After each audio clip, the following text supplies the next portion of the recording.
আসসালামু আলাইকুম, সবাই কেমন আছেন? আজকে বানাচ্ছি খুবই মজাদার একটি লোভনীয় রেসিপি, চিকেন চাপ বিরিয়ানি। সো এত সুন্দর colour combination, just wow look. তো আমি প্রথমেই বিরিয়ানি তৈরি করার জন্য নিয়ে নিয়েছি মাংস, তারপরে দিয়ে দিচ্ছি টক দই, ঘি, তারপরে তেল, তারপরে শুকনো মরিচের গুঁড়া, টমেটো কুচি, বেরেস্তা, ধনিয়ার পাতা কুচি, গরম মশলার গুঁড়া, তারপরে পরিমাণ মতো আমি দিয়ে দিচ্ছি এখানে লবণ, হলুদের গুঁড়া, শুকনো মরিচের গুঁড়া। সুন্দর করে ভালোভাবে মাখিয়ে নিয়ে আমি আধা ঘন্টার জন্য ম্যারিনেট করে রাখলাম। আধা ঘন্টা পরে এসে ডিরেক্ট আমি চুলায় দিয়ে দিব। দেওয়ার পরে সুন্দর করে এটা কষিয়ে নিব।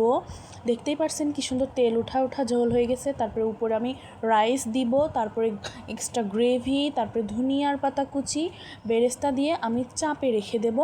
দিয়ে আমার তৈরি হয়ে গেল চিকেন চাপ বিরিয়ানি। এত সুন্দর হয়েছে, আপনারা